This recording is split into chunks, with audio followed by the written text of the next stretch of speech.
Welcome, curious minds, to the deep dive. Great to be here. If you're looking for critical health insights, practical knowledge, maybe even some life-saving info like we're diving into today with heart attack symptoms, well, you found the right place. Absolutely. You can always find more episodes and resources over at mindexpansiondaily.com. And hey, we love it if you hit that like button and subscribe. It really helps us grow this community, exploring these vital health topics together. That does make a difference. And if you find this content really grabs you, consider supporting us. You can buy us a coffee. The link's right below in the description. We appreciate that support. So today, we're tackling something incredibly important. It touches so many lives. The often subtle, often misunderstood signs of a heart attack. It's a huge topic. Yeah, it's a condition that, well, tragically claims hundreds of thousands of lives each year. Our mission today is pretty simple, but profound. Equip you with clear knowledge that could potentially save a life. Maybe yours, maybe someone you love. That's the goal. And I'm actually going to test my own knowledge right now, see if I can name the early signs off the top of my head. Okay, putting you on the spot. Yeah. And I invite you, listening, to do the same. Think about it. How well do you really know these symptoms? It's a good exercise. We've pulled together a whole stack of sources for this: scientific studies, medical guidelines, real patient stories, even what people are saying online. A good mix. So get ready. We're about to unpack some really life-saving information here. Let's do it. Okay, let's unpack this, starting with some pretty stark numbers. Heart attacks are, well, they're kind of a silent epidemic, aren't they? They really are. The scale is massive. The stats are just alarming. Almost 700,000 Americans died from heart attacks in 2023 globally. 17 million a year. That's from the CDC, the WHO. Staggering numbers. But here's the devastating part, right? The symptoms are often so subtle. It's not always like the movies, clutching the chest, collapsing. Definitely not always that dramatic. And because of that, the American Heart Association says symptoms get misdiagnosed all the time. Mistaken for indigestion, maybe anxiety, just stress. Very common mistakes. And that leads to this critical delay in getting help in about half of all cases. Think about that. Half. Half the people aren't getting help quickly enough. It's a huge problem. And here's the real gut punch. Over 400,000 of those U.S. deaths last year. They were likely preventable if care had been timely. Preventable, that's the tragedy. It really underscores why knowing these signs is just so vital. Exactly. You've really hit the core issue there. What's truly critical is understanding why that delay is so dangerous, how quickly things escalate. Right. There was a study, Journal of the American College of Cardiology, I think. It showed about 30% of patients wait over 2 hours before getting help. 2 hours. Wow. That sounds like forever in this situation. It basically is, because the Mayo Clinic emphasizes that just calling 911 within the first 5 minutes, that boosts survival chances by 50%. 50%, just from acting fast. 50%. It's huge. This window, doctors call it the golden hour. The golden hour. Okay. Yeah, because treatments are most effective then. Things like angioplasty, opening up the arteries, or clot-busting drugs. The New England Journal of Medicine said in 2024, these can save up to 70% of patients if they're given in that window. 70%. That's incredible. It really is. And we see this reflected in real stories online, too. People sharing how quick action saved a loved one. Yeah. I saw one post, someone's dad dismissed his chest pain. Oh, no. But the family called 911 anyway, and it saved his life. Fast action makes all the difference. It really drives it home. So, yeah, given how tricky these symptoms can be, it brings up that key question you mentioned. What exactly are we looking for if it's not always the obvious stuff? That's precisely the question. And that's why I set myself this little challenge today. It's easy to think you know the signs. Until you actually have to name them. Exactly. So, okay, I've got my 7 guesses, just from memory. What I think are the early signs. And again, for you listening, take a moment. What comes to your mind first? No pressure, just a learning exercise. Right. Let's see how our sort of collective wisdom stacks up against the science. Okay, let's hear them. All right, here are my 7 guesses. No particular order, just what came to mind. First, the classic one, chest discomfort. Like a heavy weight, squeezing, maybe pain. Feels like the main one. Okay. Second guess, shortness of breath. Not just being winded, but like gasping, even when resting. Seems like it would be sudden. Got it.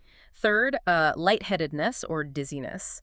Feeling faint, woozy, like you might pass out. Connected to blood flow, I guess. Makes sense. Fourth, fatigue, but like extreme, unexplained tiredness. Feeling totally drained. I hear this one's maybe more common in women, often missed. Interesting point.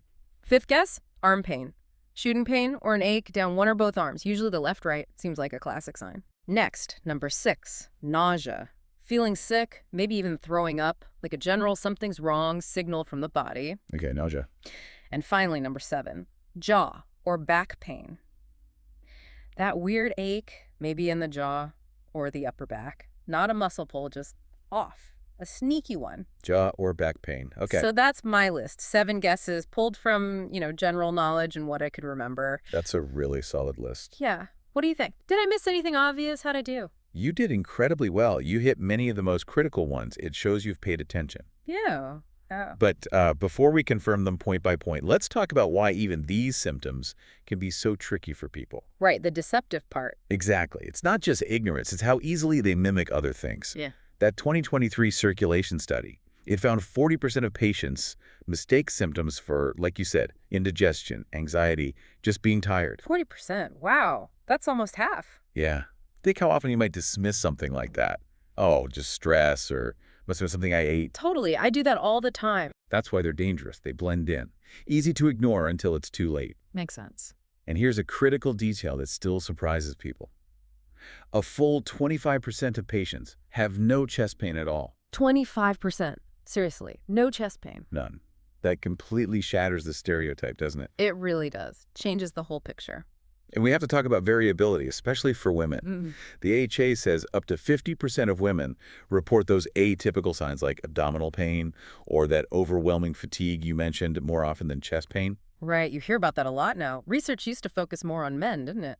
It did, historically, Right. which created a dangerous blind spot. You see stories online all the time, people saying, thought my nausea was food poisoning. Nope, heart attack. Gosh, scary. It really underscores how easily these subtle things get missed.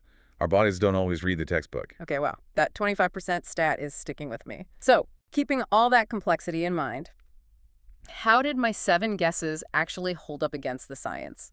CDC, AHA, Mayo Clinic, what do they say? All right, let's check your list against the consensus. And you'll be happy you covered the most common and vital signs really well. Okay. First, chest discomfort. Absolutely correct. That's the big one. About 70% of cases. Pressure, squeezing, fullness, pain. Usually lasts more than a few minutes or it comes and goes. Okay, got that one. Phew. Second, shortness of breath. Spot on again. About 50% of patients get this, and crucially, like you thought, it can happen with or without chest pain, feeling like you can't get enough air, even resting. Right. Check. Third, lightheadedness or dizziness. Correct. About 40% of cases. Feeling faint, woozy. It's tied to the heart, maybe not pumping enough blood up to the brain. Okay, 3 for 3 so far. Fourth, fatigue. And you are right to flag it for women especially. Very accurate, that profound, unexplained exhaustion. Up to 50% of female patients report it. Often dismissed, like you said. Yeah, that one feels important to highlight. Definitely. Fifth, arm pain. Right on target. Pain or discomfort, one or both arms, often the left, like you said. Oh, well. About 60% of cases. Could be an ache, it could be sharp. Yeah. Sixth, nausea or vomiting. Another good guess. Pretty common, around 30% of patients. And again, often more reported by women, leading to those misdiagnoses like digestive issues. Right, makes sense. And finally, number 7, jaw or back pain. Very astute. This referred pain happens in about 40% of patients, also more common in women. The nerve pathways get jumbled, basically. Your brain gets confused about where the signal's coming from. That nerve explanation is fascinating. Okay, so I got all 7 I listed. You did. 7 for 7 on your list. Wow, okay. That feels pretty good, honestly. A relief, actually. Yeah. It's a very solid list, covers the vast majority of presentations. But as always with complex medical stuff, there are a couple of others that are important but sometimes missed. Okay. What did I miss? 2 other key ones to be aware of are sweating, specifically a cold sweat that happens in about 30% of cases. Cold sweats. Okay, I can see how that might get missed or blamed on anxiety. Exactly. And the other is a rapid heartbeat, which about 20% of patients experience. Rapid heartbeat.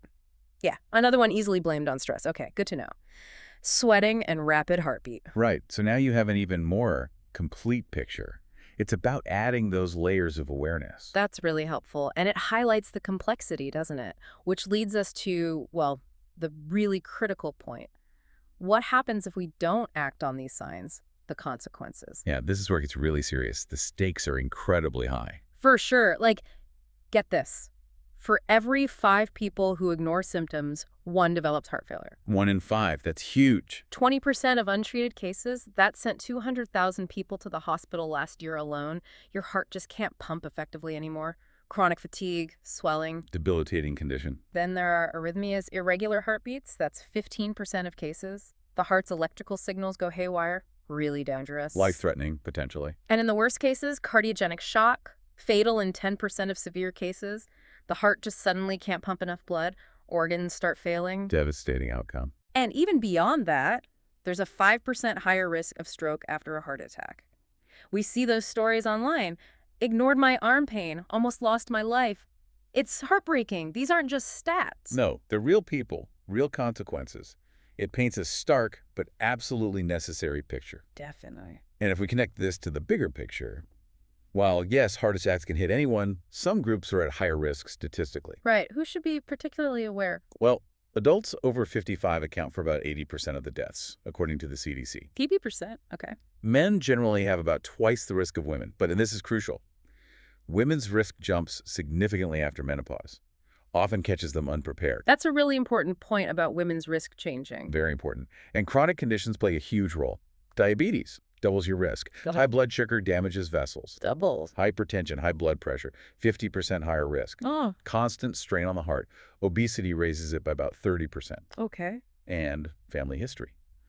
If a close relative had one early, your risk might be up 40% higher. Yeah. Suggests genetics play a part. So, age, sex, other conditions, family history. Quite a few factors. Yes, and here's the empowering part. It's not all predetermined. Right. What can we do? Lifestyle changes make a massive difference. The AHA constantly shows this. Quitting smoking, managing blood pressure, healthy weight, exercise, these things together can cut your risk by 35%. 35% is significant. That puts some control back in our hands. Exactly. It's about empowerment. That's why you see those messages online. Check your heart health. Don't wait. It's urgent for everyone. Such an important message. And, to really bring this home, let's talk about a real story. This one's from AHA Case Studies. It just shows how subtle things can be. Yeah, real stories are powerful. This was a 45-year-old woman. For days, she just felt really tired, kind of dizzy, had this vague arm discomfort. Okay, sounds like things many people might ignore. Exactly. She blamed stress, being overworked, not sleeping enough, kept pushing through. Understandable, but dangerous. But the symptoms didn't go away, they got worse. So she finally went to get checked out. And the doctors told her she was having a heart attack. Wow. Just based on fatigue, dizziness, arm discomfort. Yeah. Thankfully, they caught it. Treated her with a stent just in time, saved her life. But her story, and we see so many like it online, just shows how quiet these signs can be. It really does. It's not always a sudden collapse. Sometimes it's a whisper. We need to learn to listen to those whispers. Absolutely. And what's fascinating and actually really encouraging is seeing how much widespread awareness can make a difference. Not just for individuals, but systemically. How so? What does the data show? Well, look at 2024. McKinsey estimated that early detection efforts cut U.S. heart attack deaths by 15% and saved around $5 billion in healthcare costs. 15% fewer deaths and $5 billion saved. That's huge. It's a massive impact, and campaigns work. The AHA found their outreach hit 25 million people, boosted cardiac screenings by 20%. So education really does lead to action. It does. And remember that misdiagnosis rate, 40%. Studies in circulation show that number drops significantly when the public is better educated. People know when to seek help. Makes perfect sense. And globally, the WHO points out 17 million deaths yearly, but 30% are preventable. This is a worldwide challenge where knowledge is key. 30% preventable. Yeah. We're even seeing pushes online, big discussions about putting heart health classes in schools, starting that awareness early. That's a great idea. Which really brings up an important question for everyone listening, for all of us. What role can you play? How can you help spread this awareness in your own life, your own community? That is a powerful call to action, and it kind of sums up what we hope you take away today. So what does this all mean? Yeah, let's recap. We covered those 7 main symptoms: chest discomfort, shortness of breath, lightheadedness, fatigue, arm pain, nausea, jaw back pain. Together, they cover maybe 80% of cases. The big ones. But we also learned it's complex. There are those other signs, like cold sweats, rapid heartbeat, and that huge point about 25% having no chest pain. Critical nuances. And the overarching message: Early detection, fast action, that's what prevents the really bad outcomes, like heart failure affecting 1 in 5 untreated cases. Like that post said, no heart attack signs save a life. Couldn't say it better. It's about empowerment. Exactly. Yeah, we've seen today that understanding these symptoms, it's not just about knowing facts. It truly is about empowerment. It's that shift from fear to informed action. And it makes you think, doesn't it?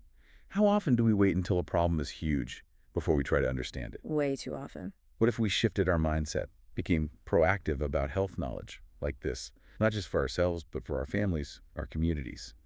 Think about the ripple effect. That's a really profound thought, a proactive mindset for community health. I like that. It has real power. It does, and that beautifully sums up our mission here. So here's my challenge to you listening. Leave a comment below. Do you agree with our summary? Disagree? Did anything surprise you today? We'd love to hear your thoughts. And what other health topics are on your mind?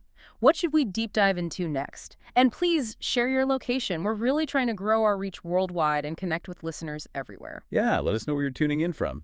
Join us next time for our deep dive into heart-healthy foods, practical steps for cardiovascular wellness. That'll be on mindexpansiondaily.com. Until then, Stay curious. stay informed, and please take care of your heart.